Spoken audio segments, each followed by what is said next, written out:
You are now listening to the Warp World Podcast. Boom shakalaka.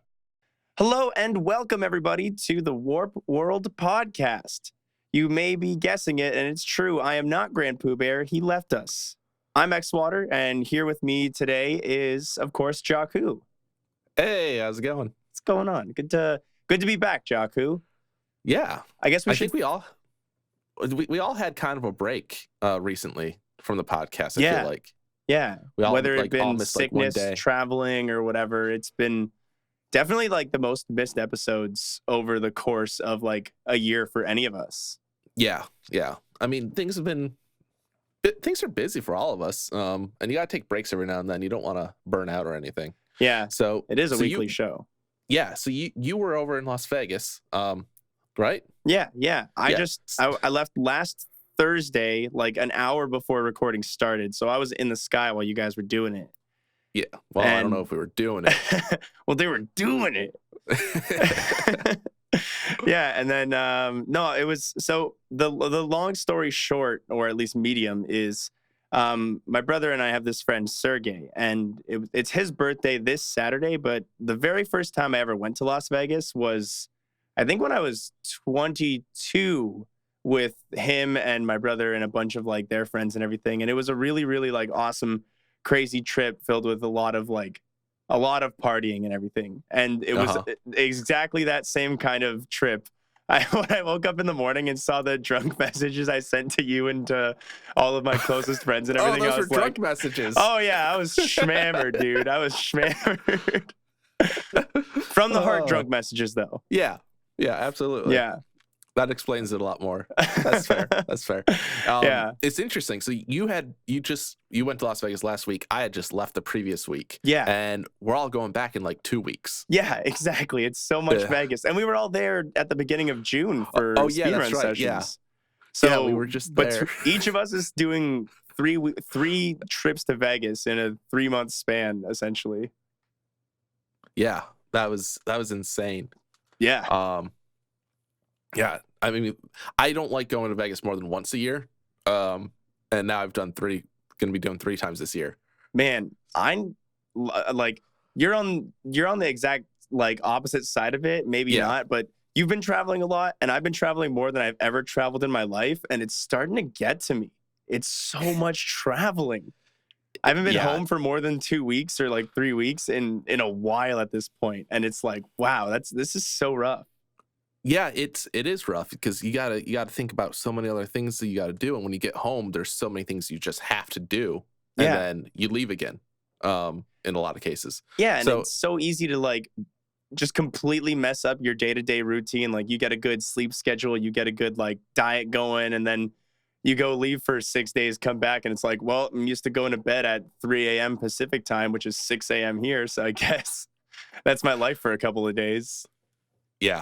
Yeah, it's travel can be fun, but there's so much more to it than just the travel part. And then, but you know, it gets things done. That's the good part about it. It's true. Typically. The traveling that we've been doing has been a lot of valuable traveling. Like we did GDC, we did E3, we did a lot of really good trips for Warp World and for ourselves. Yeah, dude, holy shit. So GDC, E3, and I'll be doing Tokyo Game Show. Like, those are the big 3. Those are the biggest ones, yeah. Yeah, holy shit. That's insane. Yeah, and that's funny that you bring it up because you got Tokyo Game Show literally leaving from Vegas to go to the Tokyo Game Show. Yeah. Like, I'm going to be doing my laundry at the MMC house. I still got to find out if I need to bring a nice suit. Probably will, just in case. Yeah. But yeah, that's crazy. I think, like 16-year-old or 13-year-old me would be very, very excited about these events now. But adult me is like, this is cool, but man, is this work. Exactly. Adult you is like, shit, I need to sleep at some point, though. Yeah. That's crazy. And then we got GrandPooBear, who's, I don't know if he's still flying. He's probably landed. I think he's landed. Hawaii. I saw a tweet from Tofu that said, Hawaii, I'm in you. And I'm pretty sure they're on the same flight. Tohu? Tohu? No, the wolf. Oh, the wolf. Yeah, that guy. Whoa. We let a wolf on the islands? Don't tell. You're not actually allowed to bring wolves onto the island. And if they find out, Pooh's probably going to be banned from the island. Oh my goodness. Yeah. What's the full moon schedule? I think it's different in Hawaii. I don't believe that's true at all.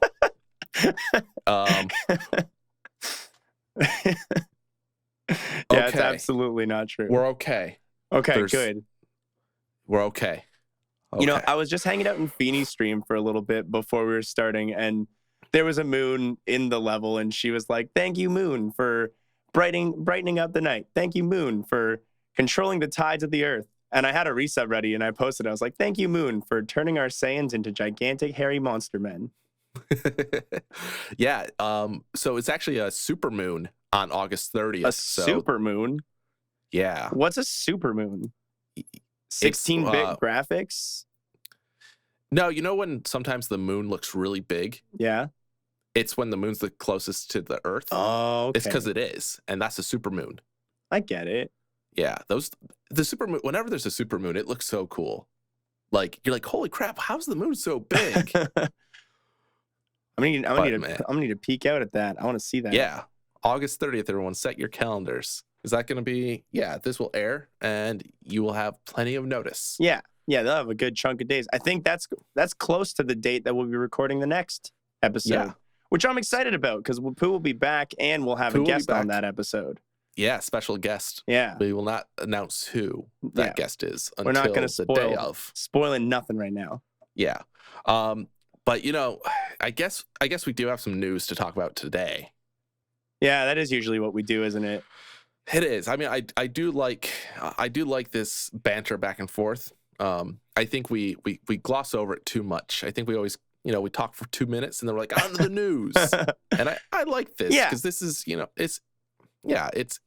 it's all Fef always told me it was his favorite part of the Warp World Historians was like, there would be episodes where he's like, I don't give a shit about this game, but I want to listen to them talk about their weeks for the first 15 minutes. And he would just listen to that part.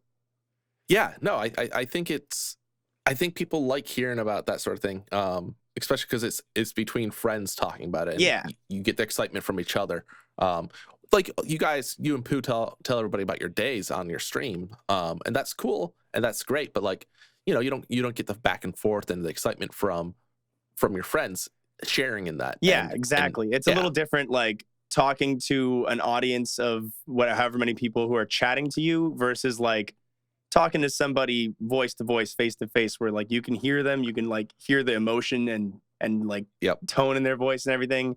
Yeah, it's a nice experience. It's a different thing. Yeah, absolutely. It's different. Yeah. But you know what is different? What's that? Game Informer is now different. How so? What's different about Game Informer? They have half the amount of employees they had last week. Oh, that's real different. That's a lot of difference. Real different. And that's a shame.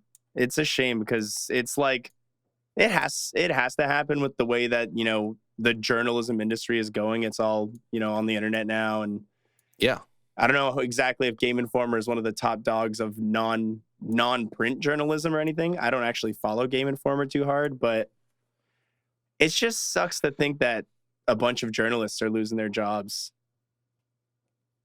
Yeah, I mean, there's so much more for them. Like you said, the internet is definitely the thing that's kind of causing this. People get their news from bloggers and YouTubers and Twitch streamers. So we're and podcasters. Yeah. We're a little bit responsible for this. Maybe I wouldn't say like completely. Like this is more on GameStop not managing their funds correctly and figuring that out. But you get so much more game information all over the place now. Back in the 90s and early 2000s, it was still hard to do. You had a couple of spots, yeah. Yeah. You would go to GameInformer.com, you'd go to EGM.com. You'd be like, oh, this is kind of like the magazine, but they tease some of the stuff in the magazine. You still got to buy it to get the juicy news. But yeah, like people don't read print as much anymore, especially gamers, because like you think about the amount of gamers there are now that are 18 and in that teen range, they all grew up on digital media. They all grew up on being able to go on their phones to do it. Yeah. People who just watch a YouTube video tutorial, and the people who will watch a video tutorial instead of read a step-by-step guide.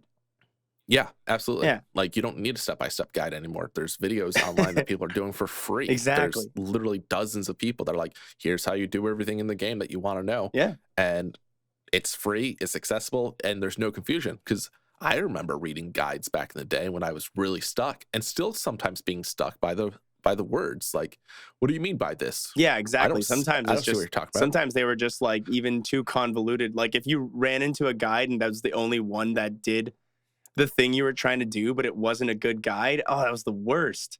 Yeah, no, absolutely. Yeah. And so like, but even now too, like I prefer, like if let's say for example, I want to fix a cell phone, like open it up and change the screen or some shit.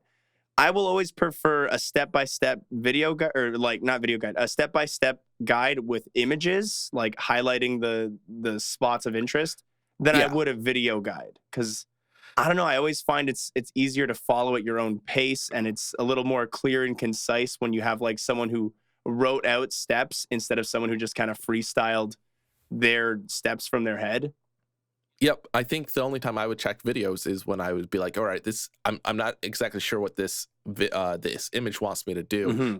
This piece is a little weird. I have to bend it kind of odd, and I don't want to break it. That's so let true. me see how someone actually does it. Yeah, when it's like, you might have to apply some force to get this off. It's like, how much force? Yeah, how much force? Let me see what you're doing in this video. Let me take a look, yeah.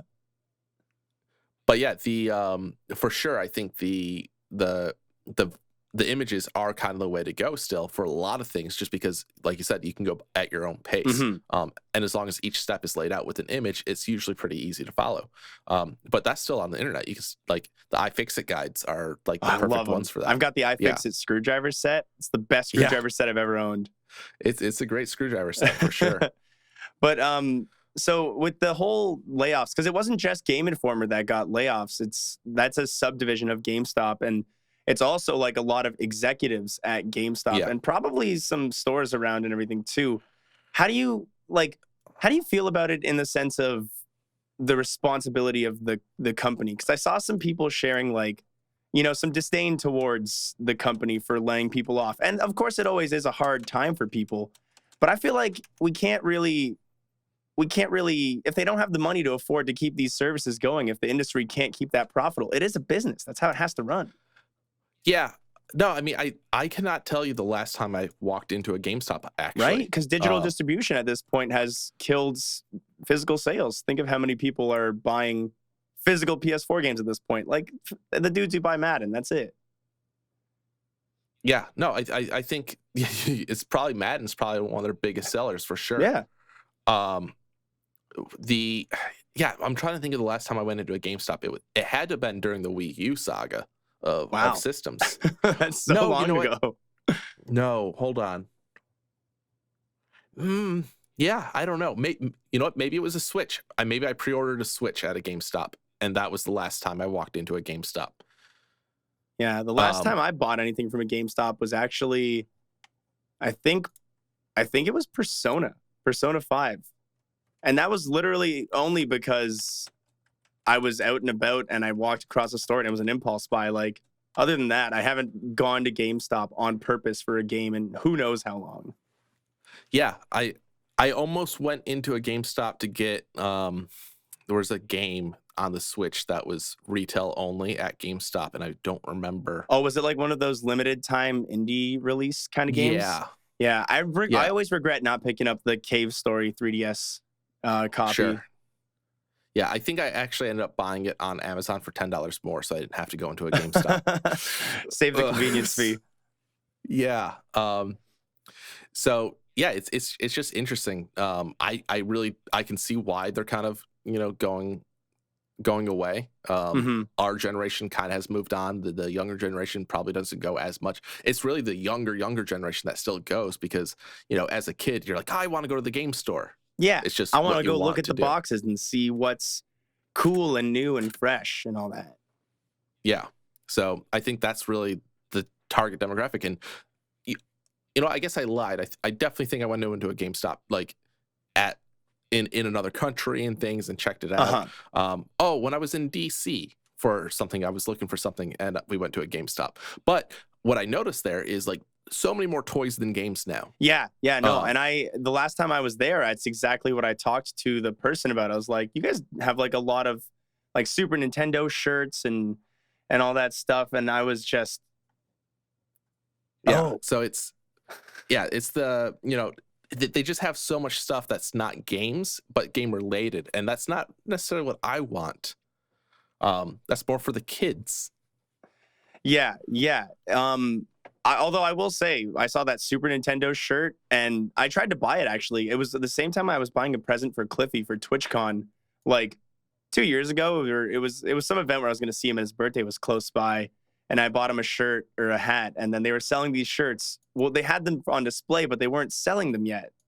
And I was like, can I buy this? She's like, no. And I'm like, but it's on the counter and it has a $20 price tag on it. Just let me buy it. And she's like, sorry, not until tomorrow. I'm like, well, fuck you then. You're not getting the sale. Yeah.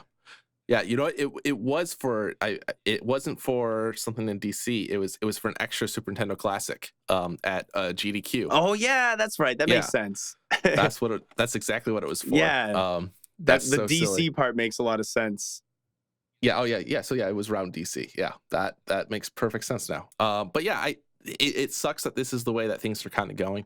The writing's been on the wall for a while with GameStop and just game stores in general. And it doesn't make it any better, obviously. It's something that we had in our childhood. It was a cool thing, and it's sad to see it go. But this is kind of the way a lot of things are going. Video rental places, same thing. Oh yeah, those died real fast once the internet and stealing movies became a thing. Yeah, I mean, being able to steal movies so easily, and then games just like, oh well, here's a demo on the store. Yeah, just wait till the day I can download me a car, and then they're in trouble. Oh, absolutely. I feel like, I don't know. I feel bad for some of those kids though, because renting games was a lot of the ways it was the only way I could play these games. It's a good way to find out like if a game's even worth buying too. Absolutely, because growing up, I couldn't buy a new game every week, but I could spend $5 to $10 every other week, if not every week, to rent a game or two and play that. And if I beat it, great. I didn't have to buy it. If I hated it, I didn't spend so much money on it. And even if you didn't beat it, but you were close, you could just extend your rental for another week. Yeah, exactly. Because think about how many games you probably, most people own that they've beaten and never touched again, that they beat within a week. I'm sure that number is pretty high. Oh, I can tell you, like, most of the Wii games I own, like, I bought them because it was just easier to buy because I was an adult. Yeah. And I beat them, and I have not played them since. Yeah. But I still have them. I'm not going to get rid of them. No, I mean, you need a way to be able to play No More Heroes. I get you. Oh, man. No More Heroes 3, finally, the real one. Oh, excited about that. Yeah, that's going to be awesome. I'm really excited about that, too. I think I want to replay the first two before it is out. Yeah, absolutely. I think like, I know they have the PS3 remake of them. Do they? I feel like, they're like kind of upscaled HD resolution. I actually didn't know that.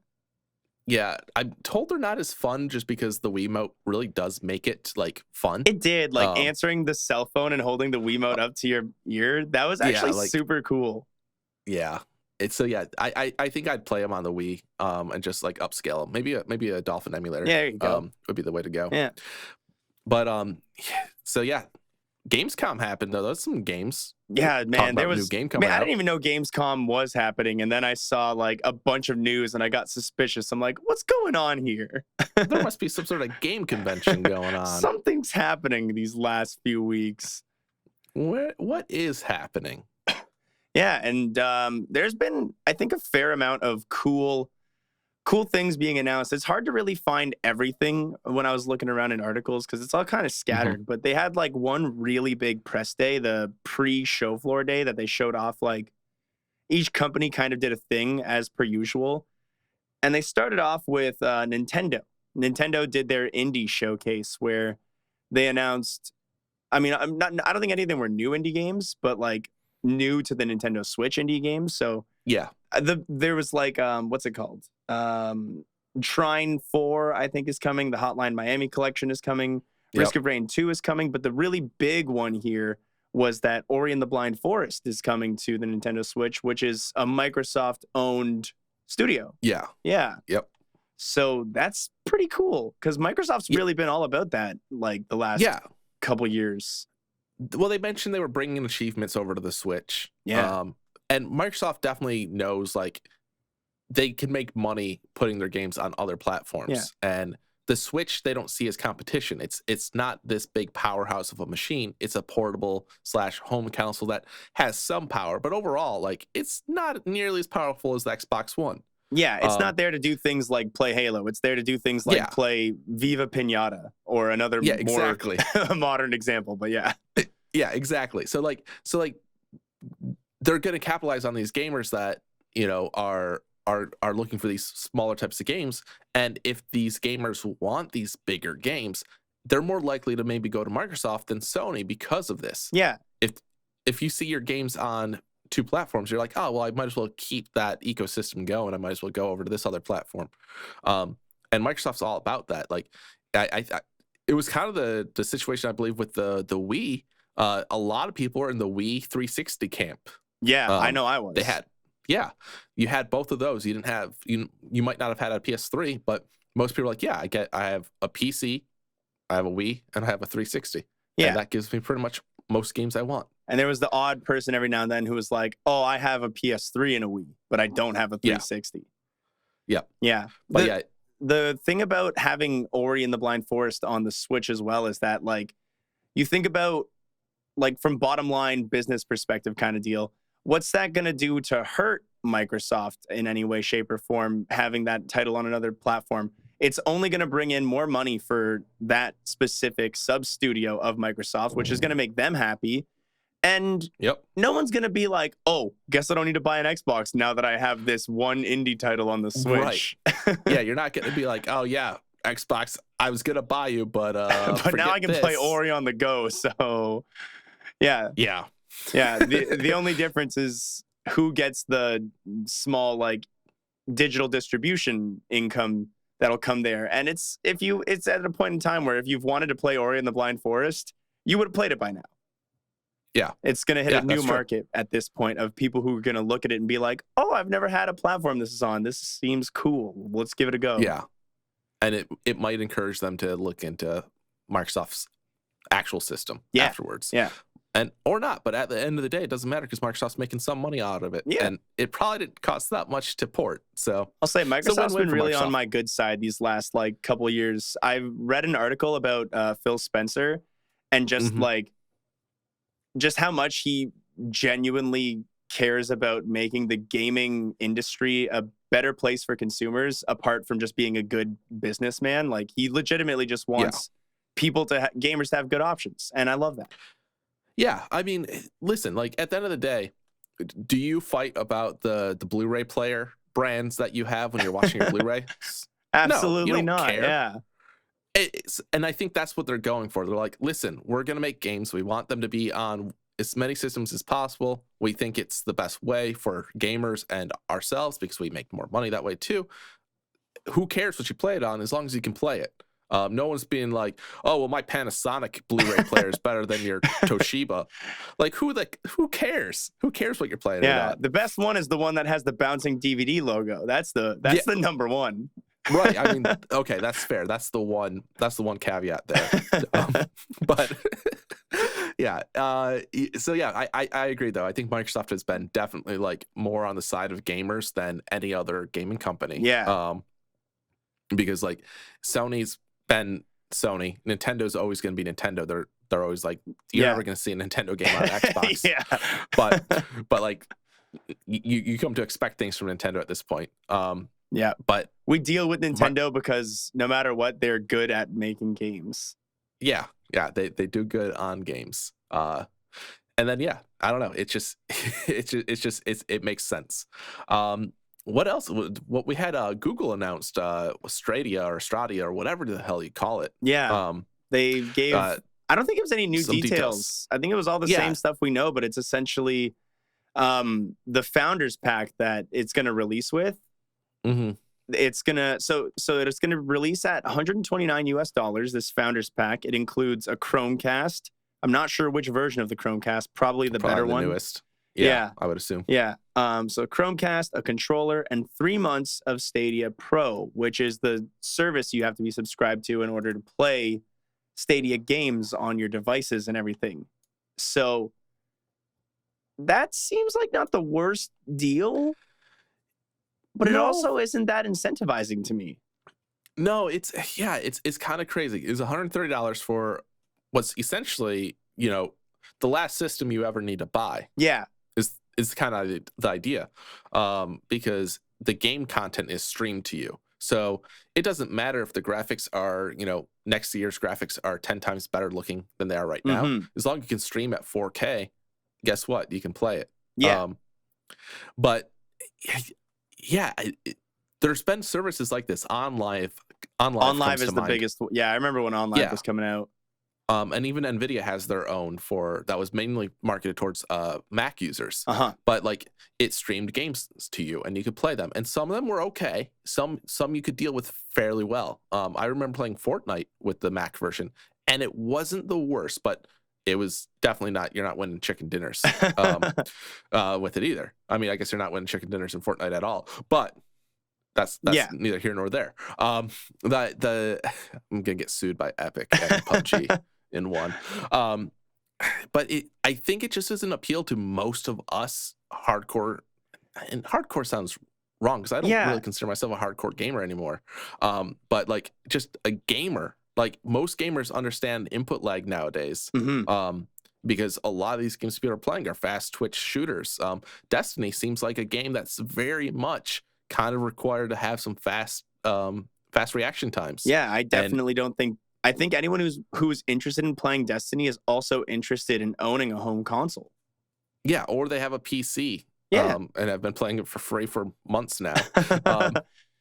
Yeah, so that's the other caveat that we didn't mention. They're including Destiny 2 and all of its DLC for free, which doesn't make sense because Destiny 2 has already been free. And also, if you have Stadia Pro or whatever the subscription service is, you have it also. So it's like, if you buy this and get rid of your subscription service, then you keep Destiny, but it's the only game you can play through Stadia. And it's not that many people are playing Destiny at this point anyway. Let's be real. Yeah. It's overall, it's a very interesting system. And like Google's I wouldn't say Google's going all in on it because, Google is such a big company. Yeah. They have so many things that are going all in on. And like, it seems like they're trying, but it seems like it's just not what anyone really wants, and they're trying to force it on us. Yeah, it does feel like that. I don't know how much a Google Chromecast costs. Was it around $30 or $50 before? I think it's $45 at in a Canadian Best Buy, so probably around $30 there. Yeah.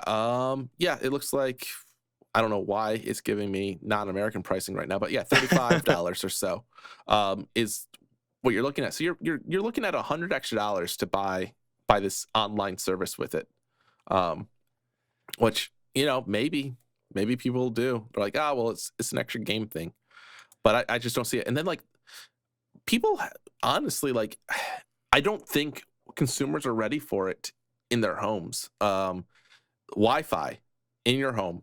Most people have terrible Wi-Fi. Yeah. We know this because of Mario Maker 2. We know this just in general. You're not going to be streaming 4K content over Wi-Fi to this Chromecast with your old home router. Absolutely not. Yeah.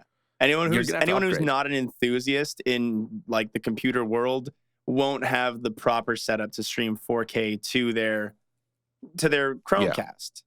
Yeah. If it was wired, maybe. Sure. Yeah.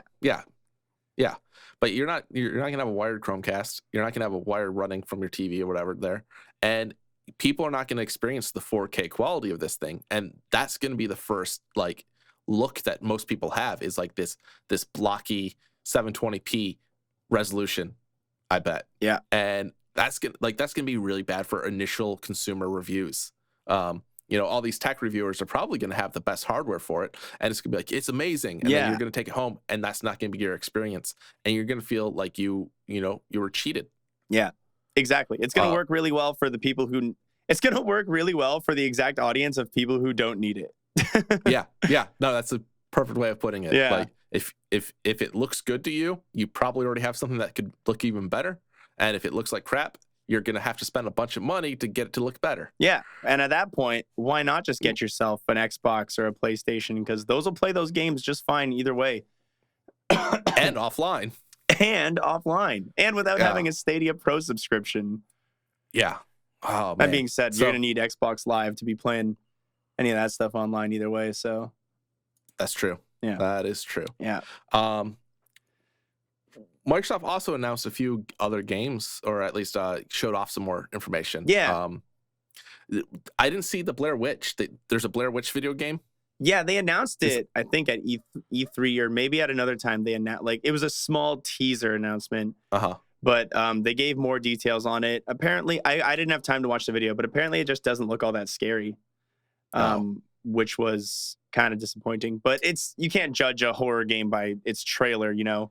You got to be in the zone to be playing a horror game, like ready to be frightened and everything.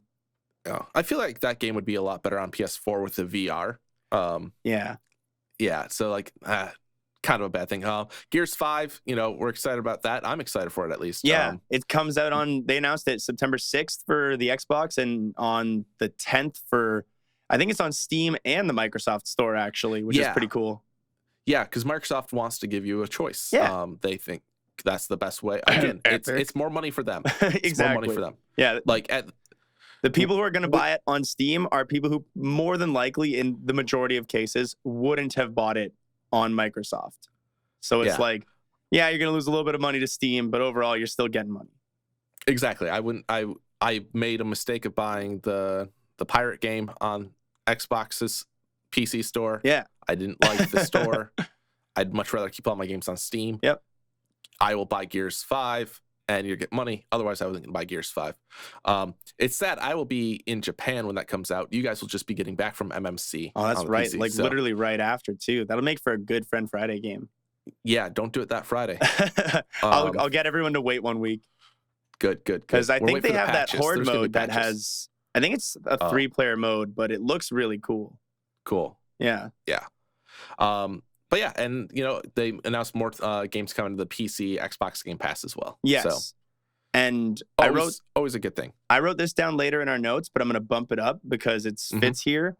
So before we talk about this piece, we can quickly touch on the Death Stranding getting its new trailer and everything.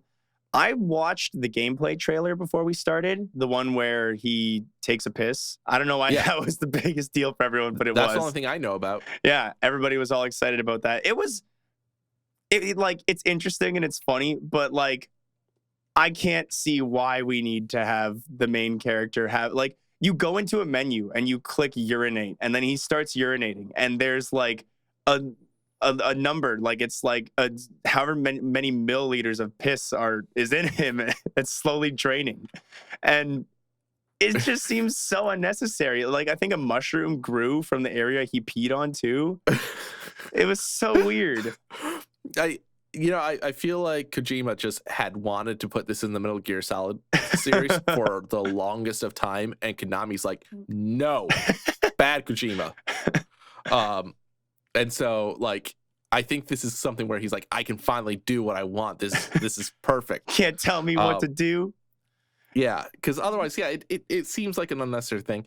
It will be interesting to see if it ever becomes necessary to actually urinate on something. That's a good point. Run into someone who just got stung by a jellyfish. Not actually what you're supposed to do. Thanks, friends. Wow, I didn't know that. The friends lied to me. I know. Now, you're not supposed to do it, but if there's no other option, does it help? I don't recall. I don't want to give any false jellyfish facts. That's fair. Not like friends over here have been doing. Yeah. But no, like maybe there's a small fire and you're like, how do I put this out? And maybe that's all you got water on it. Yeah. Maybe you can urinate. Who knows? I'm not the one to tell you what you can and cannot urinate on. Yeah. But who knows?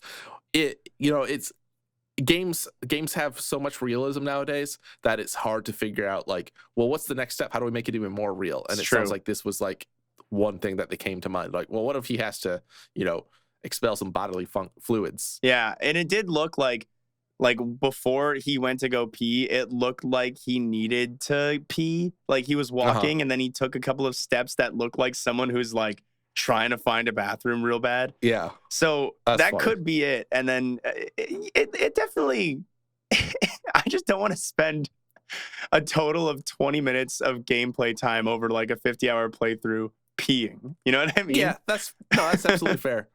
It can also, like, we don't know a lot of details about the game, but potentially maybe, there's a part where like you are trying to do stealth and all of a sudden you have to pee now and you have to deal with that. Oh, yeah, you got to find a way to do it quietly. Yeah.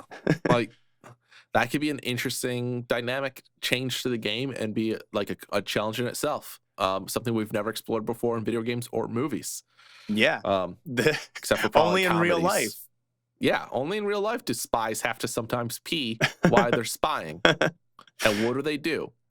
I bet you some of them piss their pants. I wouldn't be surprised. If you're Austin Powers, you just do it. You get next to the fountain, the water fountain that's shooting into the... Oh my goodness. I love those movies so much. But yeah, I watched those on the first one on a plane not too long ago. Nice. And I was like, wow. it held up for the most part. It did. All the jokes are like really old and stale, but that's because they invented the jokes that everybody decided to use for like 3 decades. Right. Absolutely. Yeah. So good on you, Mike Myers. Yeah. Cool. So I guess, with that, some other new things have been coming out. OBS, everyone's favorite live streaming software.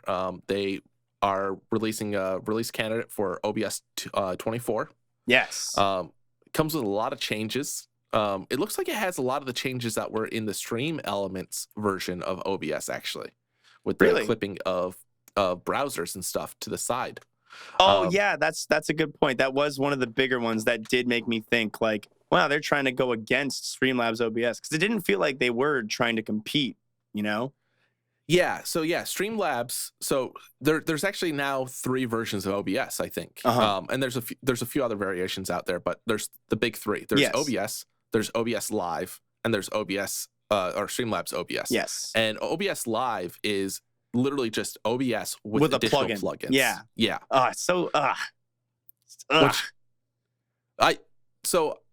I actually prefer that, because that means anything that they're doing is not necessarily disrupting the OBS ecosystem. That's in a way. True. It also feels like lazy marketing to do it, is why I'm a little turned off by it. Because why not just release the plugin instead of releasing this whole new candidate and everything? That's fair. I feel like the slobs marketing is worse. Oh, because definitely. You took a product that was already out, you slapped your name in front of it, and commercialized it. And you commercialized it. Yeah, it's essentially. Gross. Yeah, like think about their open source developers that have been doing this for probably somewhere in the realm of 7 years. I don't know. They've been working like people working their butts off on a project, like for never asking for money, working for the good of the community, and then here comes slobs like, oh man, let's get some money off of it. Yeah. I think with the update with 24, it looks like maybe some of the stuff from the Stream Elements plugin made it to the default vanilla version. And I don't know, I don't have any facts to back that up right now, but that's what it kind of looks like just on paper. Yeah, just with looking at the features. Attachment of the windows, that definitely makes sense. Yeah. There are a lot of features about it that I really like that are, I think, completely new, including the ability to pause and resume a recording, which I love. Like if I need to go to the bathroom, I can just pause the recording and then come back and be like, okay, and then now I don't have to edit that out, like it makes it easier for that. And that won't work if you're using the same encoder for stream and your recordings. You need to have those set separately. But if you're streaming at like a professional, like at like a higher level, you probably are doing that anyway to do multi-channel audio. So it's just a cool feature to have for the people who are looking for it, like one of those high-tech features. Yeah. One of the other cool features is the controllable browser source audio. Yeah. So you can now adjust the volume per browser source. Yeah. Which is huge because you add a browser source and sometimes it's just way too loud. And there's no easy way to really go in and change it. Yeah. Also really a big fan of the dynamic bitrate. It's going to help a lot of streamers who have like internet issues who are streaming in like a place where they can't get fiber internet, and then someone in their house decides to like start, uploading a YouTube video or something and starts hitting their frame rate, it'll automatically bump their frame rate down if they're dropping frames. Yep. Without having to start and stop the stream again, which is really, really cool. Because before, if you wanted to drop your frame rate, you had to just fully end your stream and then change it and then start it back up. So now you can do that on the fly. You could change it live. Oh, you could? Could you? Yeah, you had to go into the settings and actually set the frame rate. I thought it was grayed out until you went offline. You could apply it. Yeah, you could apply it. Interesting. Yeah, but the idea of it doing it automatically is really cool. Yeah, that's what makes this really big, because usually you don't even notice that you're dropping frames until chat tells you. Yeah.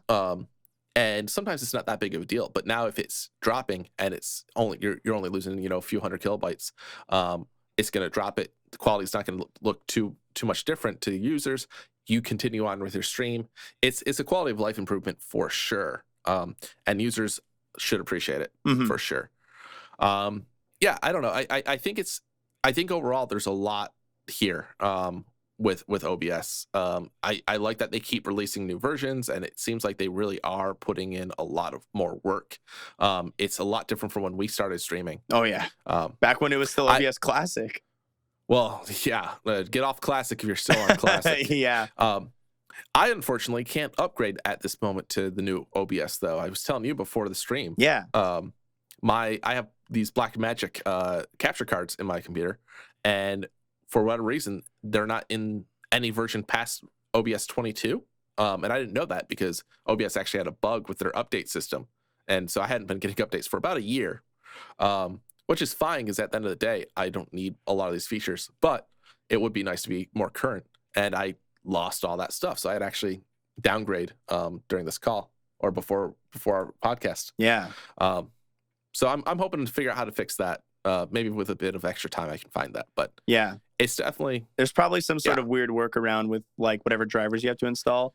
Yeah, yeah. The Blackmagics, I remember those were like top of the line when I was first starting out broadcasting, because I was talking to the dudes who ran the local Smash Bros scene, and they were telling me that like, yeah, if you want to be top of the line, you got to get a Blackmagic, and I couldn't afford it at the time, so I was like, oh, I'm gonna get an Hapodge. Do you remember those? Oh yeah, Hapodge. Yeah, I got one of those as my first capture card, and then eventually when Elgato released their zero delay card, I hopped on that bandwagon right away because I was so sick of like delaying the webcam to match everything and all that. Yeah. Elgato actually came out with a new card this week. It looks awesome. The 4K Mark II, which it's not in our notes, but we should talk about it. I'm not normally a fan of Elgato, actually. I think a lot of their stuff's overpriced. I think a lot of times they take advantage of streamers because they're one of the bigger names in the streaming brands. Yeah. And so they mark up the prices. But I will give credit where it's due. This card looks pretty great. It's an internal card. It takes 4K. I think 4K 60 frames, and then I think with HDR10 as well. Yeah, HDR 10-bit. Yep, and then I think it can do up to like 100 and something frames per second, depending on the resolution. I don't think 4K. It can do It can do 4K 60. It can do 1440p at 144 hertz. Okay, and it can do 1080p at 240 hertz. That's what it is. Cool. So very cool. But the big thing that I think makes this card stand out from the others is its ability to, I don't know what they call it. They have their own term for it. It has the ability to add this as a source in OBS and other programs at the same time. Yeah. So you can have your professional recording software recording at the 4K and your OBS reading it in at 1080p or 720p. At the same time, one card and no delay. Although in the video I saw somebody, there was a tiny bit of delay between the two, but at the end of the day, it doesn't matter. That's because you just sync it up. That's really cool. So you could effectively have one recording that's just the game and whatever else you wanted to put on it, and then you could have your stream recording that has like your alerts and your webcam and all this other stuff, which would actually be super awesome for, we were just talking about multi-channel audio because it's great for editing. You want to have the ability to take out desktop audio or to mute your microphone in a video. The ability to take video elements in and out of a video as well would be awesome from an editing perspective. Yeah, I honestly, I think the old solution that people had was to have like 2 capture cards essentially, and just put the same game feed in. Yeah, and then like use a splitter. Yeah, well, not even I guess you could use a splitter or just have it go through one capture card and then through another. Just pass through both of them. Yeah. Or some other weird solution. I know a lot of Let's Play people would have a wider canvas where they'd have the game footage in its own spot and their webcam in another spot. Oh, I see. So it's the same. Yeah. But live streaming, it's hard to do that without doing extra setup and more CPU intensive work. So this is huge for that. I think this is kind of like really big, and it's only around $200 or something. Yeah, $250 is the base MSRP, which is, I think, pretty reasonable for 4K. For a high-end capture card like this. I think it's not bad. I think they're typically overpriced. I think this is a fair price. I think this feature set is something worth looking into. Yeah, like some of their other products are definitely on the pricier side. Like the key lights are a little up there for what they are. That being said, as pricey as all their products are, I find them all to usually, at the very least, be good, which is nice. Yeah, they're not necessarily going to be the best, but they are pretty good and reliable. Yeah. Which again, that's great. You have to be for you to have that name in this space. You got to be pretty reliable. But again, like I think the early Elgato hardware did kind of put me off on them. But this one has me coming around. And that's a good thing. The other thing I want to mention is that it's supposed to just work with just about any software. They have, I don't know, some software magic where like it just shows up as a capture device like a normal webcam normally does. And if your software doesn't support it, it has like some sort of downgrade where it should support it. Oh, cool. So they're really thinking about a lot of things here, and it seems like they're putting their all into it. So again, kudos to them. I think it's a great card. It looks like a great card. Send us one. No, that'd be cool. I don't know if I would upgrade because I have a 4K card already. Yeah. Blackmagic. And I don't necessarily need to do separate footage, but it is tempting. It's very tempting. Yeah. It's one of those, I don't need it, but it's cool. Yeah, if I wouldn't mind having a free one. No, but so at the end of the day, if you're looking for a card and you want something future-proof, this seems like a good card to go with. Yeah. It just came out. It has all the bells and whistles you need and more. So very cool stuff. Yeah, very cool. I've been excited about this next topic. Yeah, I knew as soon as I saw it that this would be your topic of like the month. Yeah. It's not necessarily gaming related, although it did have some games, and a lot of them did tie in to the movies. But Matrix 4 was announced. Yeah, with Keanu Reeves and I don't know her name, but Trinity. Was it? We're gonna look like idiots. I want to say it's Carrie something. Oh boy! No, Carrie Ann Moss. There we go. Remembered it. Didn't Google it. Yeah, definitely.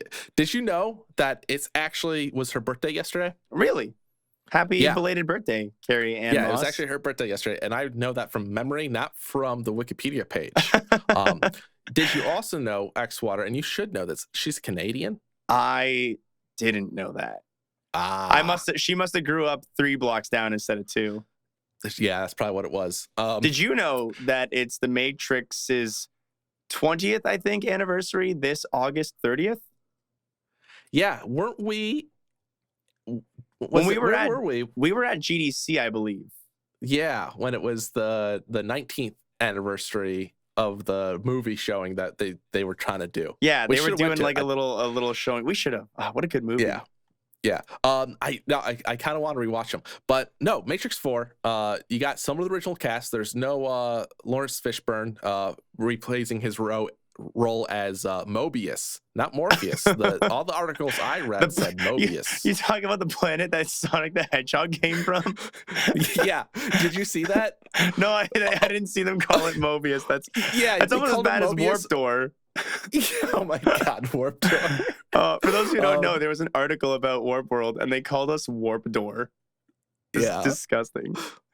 But, yeah, so it will be interesting. Maybe he will come back. Maybe he won't. I feel like he got cheated in the third film, to be honest. Yeah, I honestly can't say I remember the third film or even the second film super well, because I only saw each of those once, and it was like one time at a cottage trip or something. I definitely saw the second one more than most of the films, and I probably saw the third one a bit. Yeah, so it looks like there's no Agent Smith as either, which it should be good, but also like I kind of miss Hugo Weaving. I think he would be good. I think a lot of people think the second and third Matrix movies shouldn't have existed. I think they're like, oh man, they should have just stopped at one. And we got to set the story straight. Matrix was originally supposed to be a trilogy. They pitched to Warner Brothers as a trilogy. Warner Brothers is like, we don't know about that. Make one movie. And they did, and it was successful. And so Warner Brothers is like, oh shit, that was good. Can you make the other two now? And they're like, we kind of made it a self-contained story because he only gave us one. And so like, well, just do something anyways. And so they did. Yeah. And it felt kind of like, I don't know. It was a great action movie. But it seemed kind of meh because like they had to like with all movies, you have to kind of set the arc back up. Especially when you're coming from the previous movie. Yeah.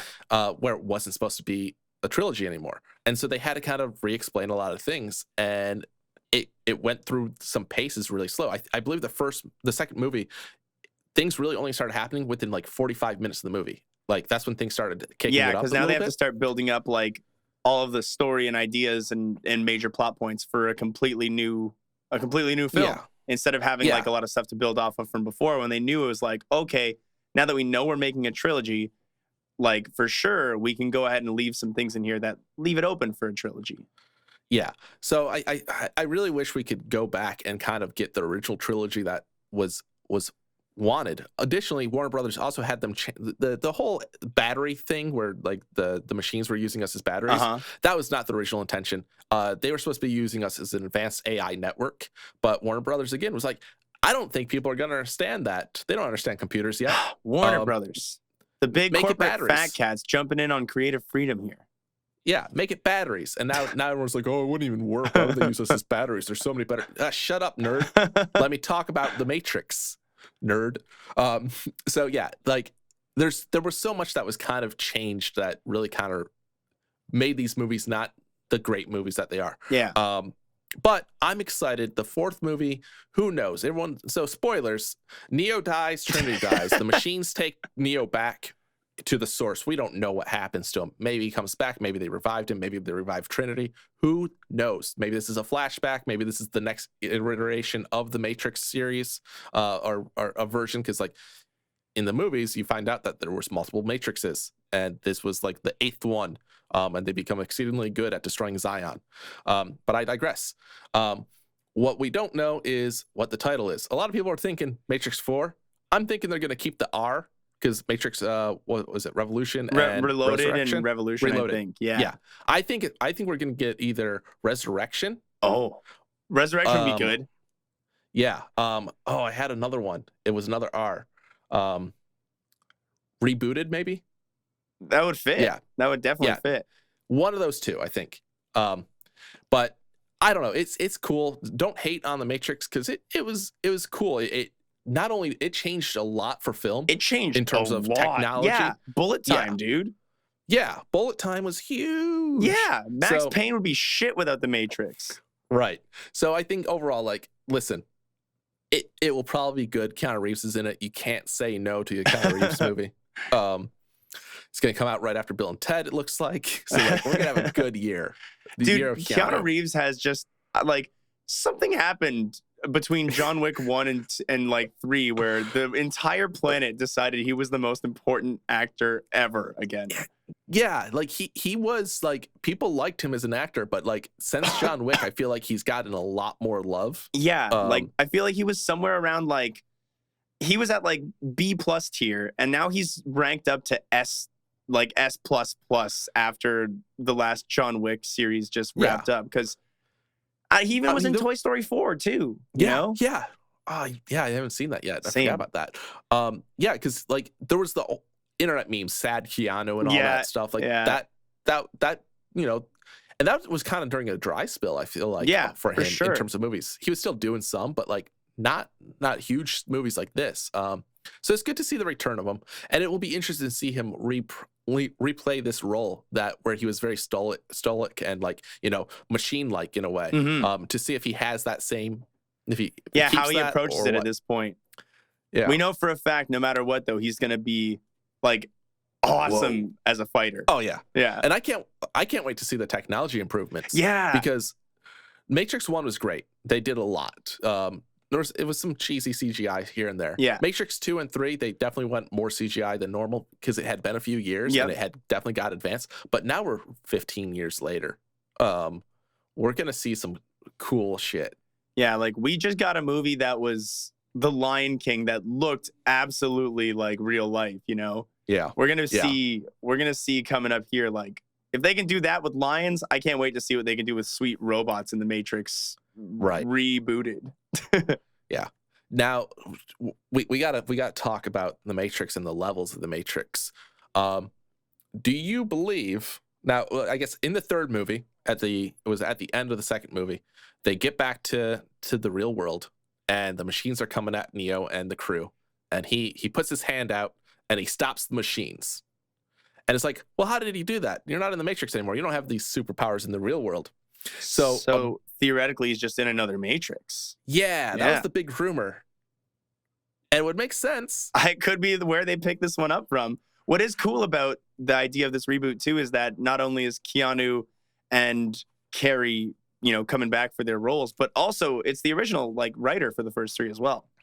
Yes. Yeah, they're not, like, passing it off to some new creator. Like, they're letting her do her own creation. Yeah. So I'm interested. I'm hopeful for this. I think like overall, like it's gonna be a good time. At the end of the day, it's gonna be a good action movie. Yeah, for sure. And you can't fault it for that if you go into it with that. If you're looking for like some movie that's gonna explain everything that happened, you're probably gonna be disappointed. I don't think they're gonna be able to do it in one film. Yeah, maybe we'll get another trilogy. I don't know.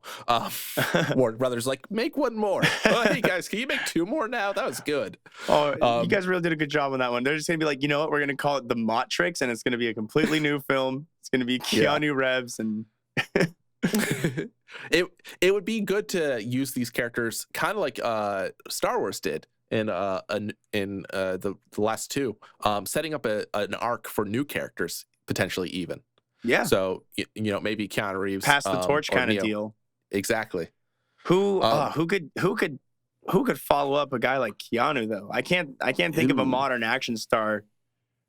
I almost want to say Jason Statham. I know he's not a modern action star, but I would love to see him like given a bunch of like robots and all this attitude and shit. I wonder if we're gonna see Will Smith in it. Oh my god, I wouldn't be too shocked actually. Yeah, because he was supposed to be in the first Matrix. Was he? He was supposed to be Neo. He passed it. He passed on it. No way. Yeah. Oh my god. The Fresh Prince as Neo. We would have had a song. You know, just like he did with all of his movies, Wild West, Bad Boys. Yeah, he passed to do Wild West. Like of all the movies. Then I'm glad we got two great films out of that decision. Yeah, two great films, Matrix and Matrix Reloaded. So it would be interesting to see him play a character in the movie. You know, maybe some other actors as well. I'm trying to think of some actors right now, but I can't because I'm just thinking of Keanu Reeves. Yeah. See, now that would be, I want to see Keanu Reeves as the agent and take over all the people like Agent Smith. So we just have hundreds of Keanu Reeves. Dude, that would be crazy though. Yeah. Having Keanu Reeves as suddenly the antagonist, like now that'd be the scariest bad guy of all time. Right. Because you've seen, like, for the last decade, we've seen him do nothing but kick ass and take names, and he's like, you're next. Yeah, he hasn't played a bad guy role. Really. Yeah, I can't think of any, at least, not off the top of my head. Yeah. Yeah, it's crazy, man.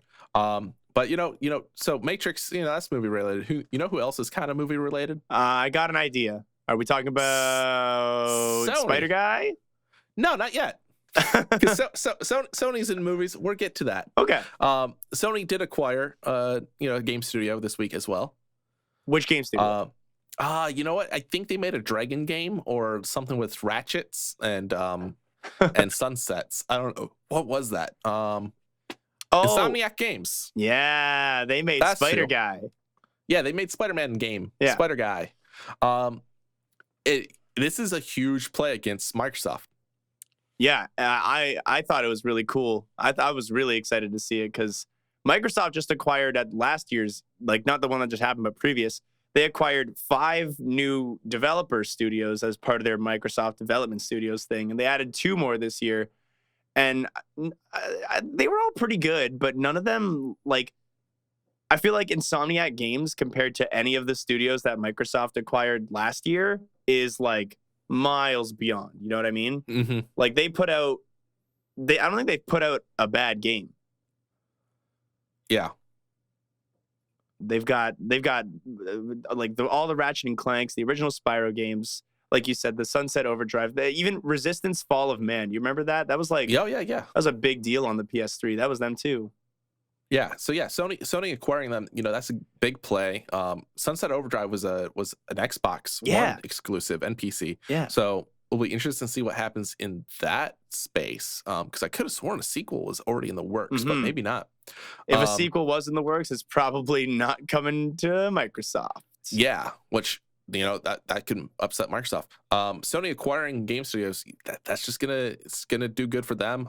They have the resources to pay them and kind of help them make these projects even bigger. And they do a great job. Like Spider-Man was one of the top rated games last year. It was so good. Yeah. Dude, PlayStation 4 had some of the best games last year, period. When you think about, we had God of War, which is Santa Monica Studios, which I believe is also second party to PlayStation. I don't think they've ever done anything not for PlayStation. Yeah. And then you've got, we didn't have a title from them recently, but we also got Naughty Dog, which I'm pretty sure is a first party PlayStation studio as well. Yeah. And then you got Insomniac. And that's 3 PlayStation studios that are absolutely massive in terms of quality. Like, you tell anybody like to play God of War, The Last of Us, or the new Spider-Man, and they'll come back telling you it's at minimum 8.5 out of 10. Right. Yeah. They're great games. They're system sellers for sure. Yeah.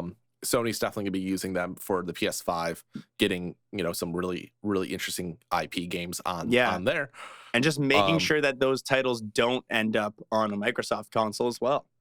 Yeah, because that means more people are likely to buy a PS5 and give Sony more money. Yeah. So huge move. And Sony, we know Sony loves money. Who doesn't? Who doesn't really? Yeah. let's be honest. Most people, given the choice, if you offer them money, they will take it. Sony's no different. But big moves by Sony recently, outside of the game world. All right. And that's gonna take us to this week's hot take. So currently there is a debate going on in the world of movies about Spider-Man, Sony, and the MCU. It turns out Sony is trying to pull out Spider-Man from the MCU universe. Yes. And it's making waves. The fans are upset. They're like, whoa, my Spider-Man, what are you doing to him? He's just a boy. And it's upsetting a lot of people right now. I don't think anyone's on Sony's side for this. No. Well, you know what? I'll give you one person. This guy. You're on Sony's side. I'm on Sony's side for this. Yeah. Interesting. Okay. Yeah. Well, this is gonna make a great hot take then. Yeah. So why don't you for many years ago, Marvel sold the rights to Spider-Man to Sony. Marvel was actually losing money. Can you believe it? Marvel was losing money. Yeah. They needed to sell some assets, and Sony's like, we will take X-Men and Spider-Man from you. We think those are worth it. We'll make some movies from them. Yeah. We got Spider-Man 1 through 3 with Tobey Maguire. We got the Andrew Garfield movies with Sony, and then with the new one, Tom Holland. Can't believe I know all these names. Yeah. We got 2 new Spider-Man films with him, but he's in the MCU on those two. Yeah. Essentially. The previous ones were completely separate. They were Sony entities. There was no mention of any of the other Marvel superheroes.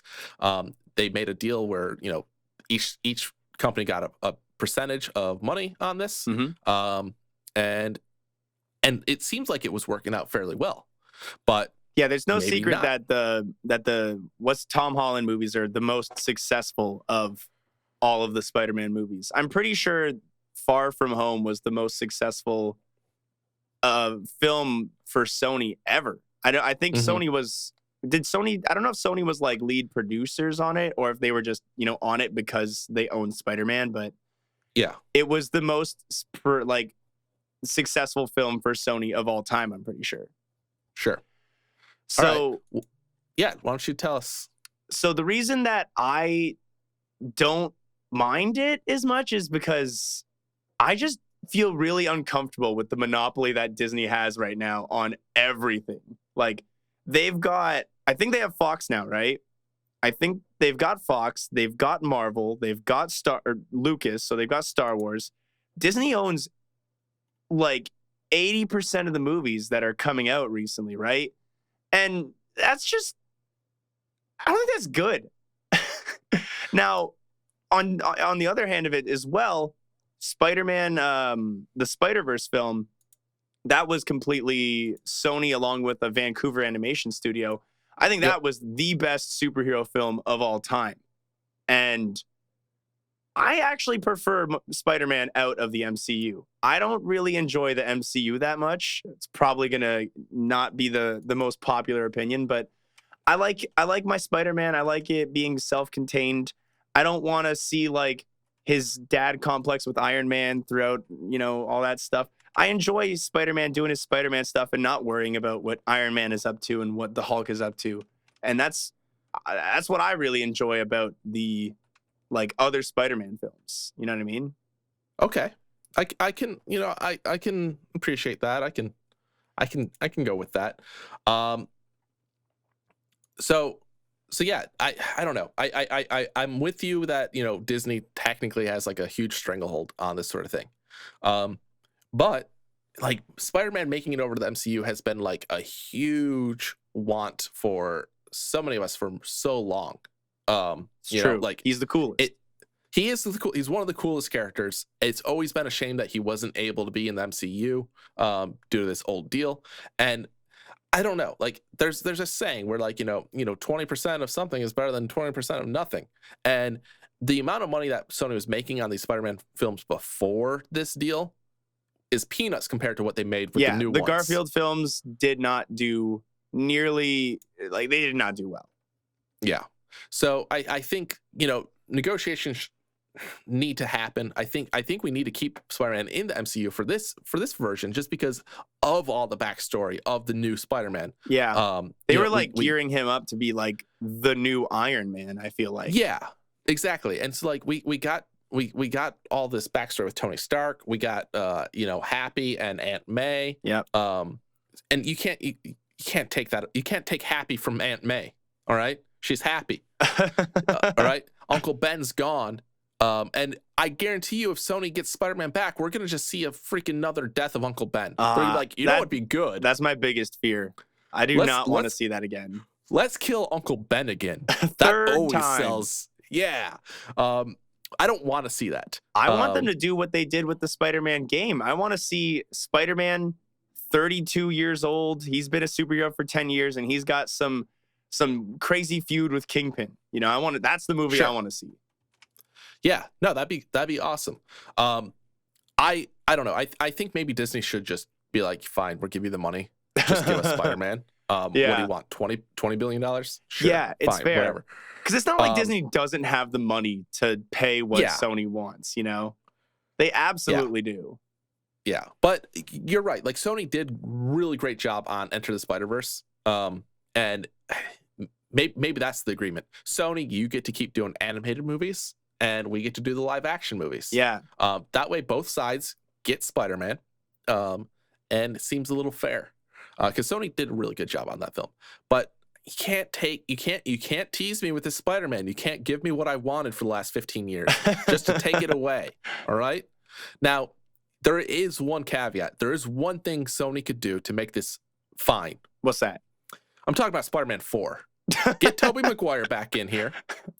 Have him put the suit on. It's been 15 years. Let's see a Spider-Man 4 with Sam Raimi. Oh my God. Can we get Kirsten Dunst back for Mary Jane? We have to. Yeah.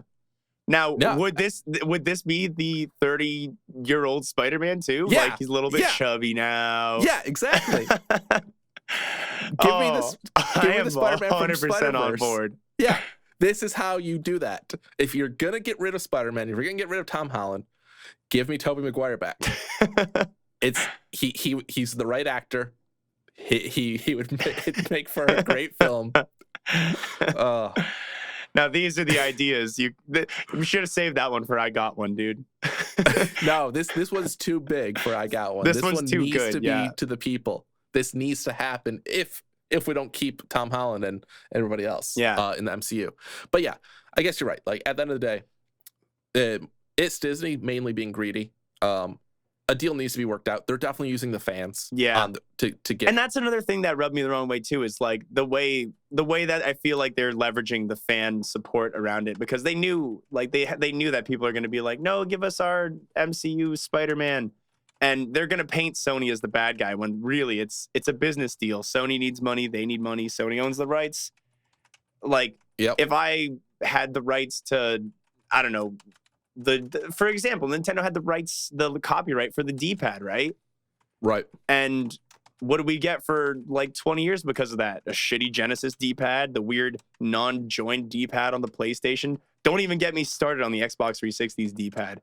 Like, oh my God, yeah. We had a lot of terrible D-pads, but tough titties. Nintendo had the rights. So you know what, Marvel Cinematic Universe, tough titties. Sony's got the rights. Yeah. No, a lot of times, patents and things don't push things along. They hold them back. They hold things back, and this is one of those cases. Yeah. Give us Tobey Maguire, free Tobey. I'm gonna get an all-white shirt, big black font that just says "Free Tobey." Oh man, yeah, I don't know. It sucks. Money, like this is one of those cases where like money definitely corrupts. Because we had such a great thing going. And both companies want more money. I get it. And like Marvel sold Spider-Man. Like at the end of the day, like Sony owns them in this case. Yeah, which is fair.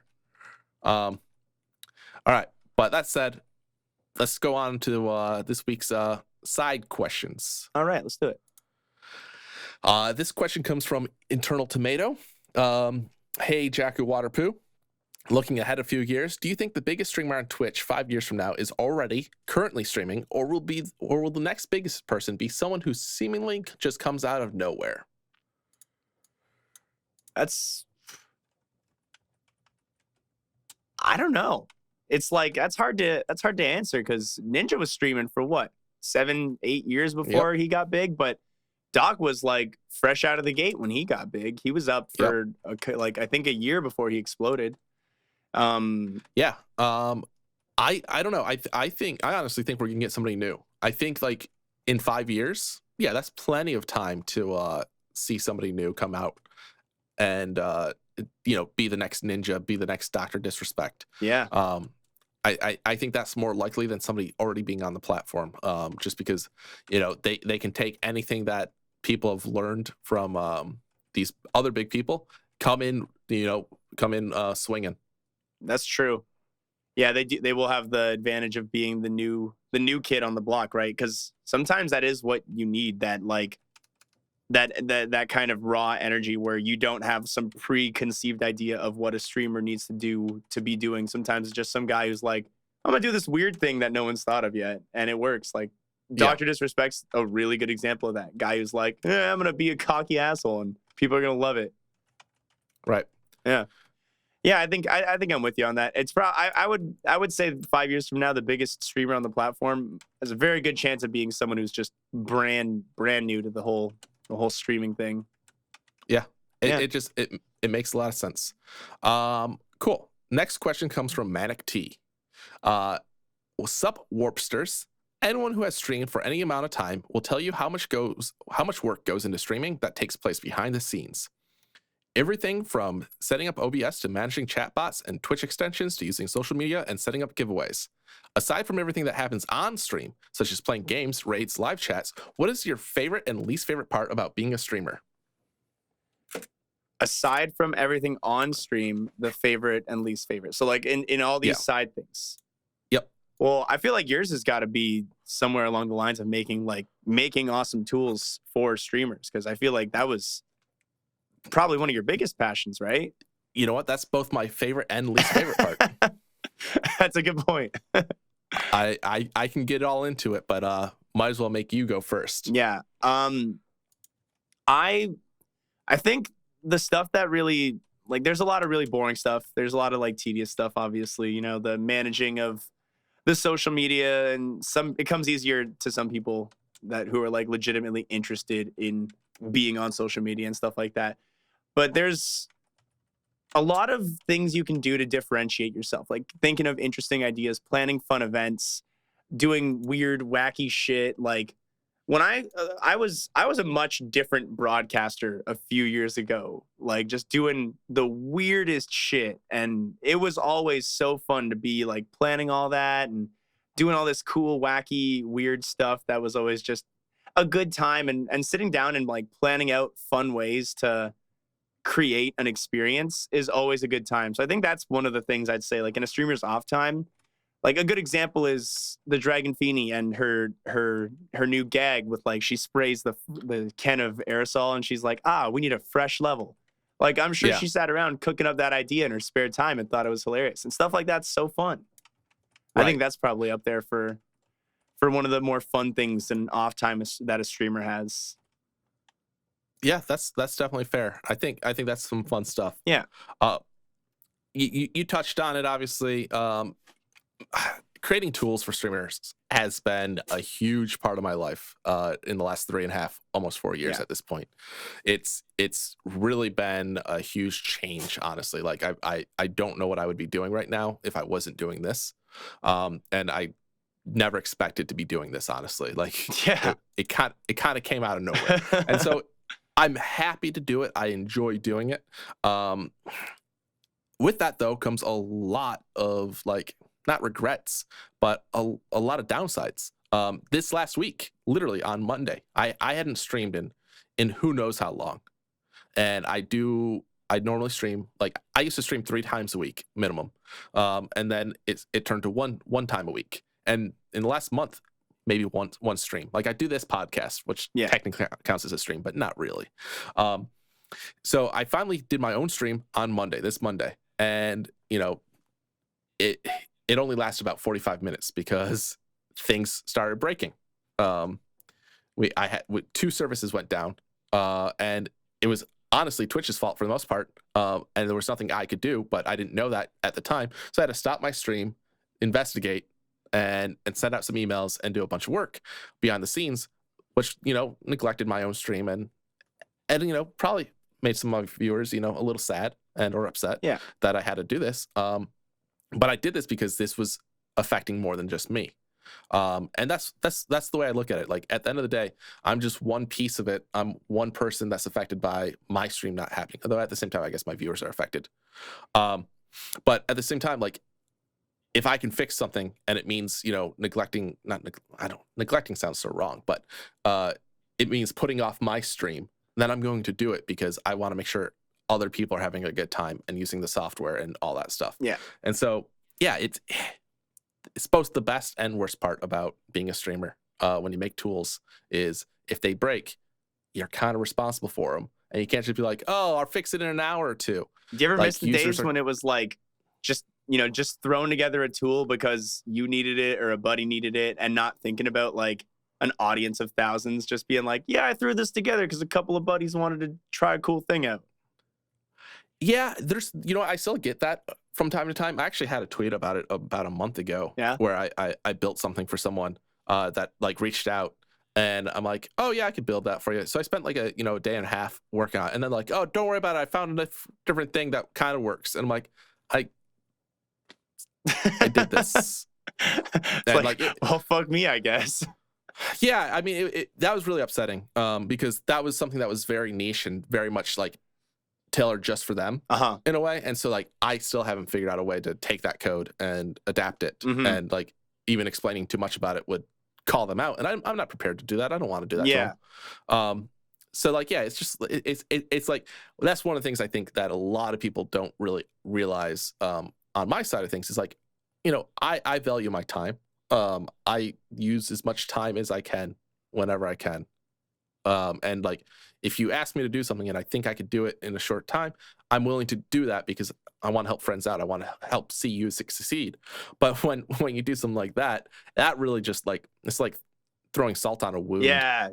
It feels disrespectful at that point. Yeah. And it's like, I'm not charging any money. I'm not making any money. I was just trying to do something nice for somebody. Yeah.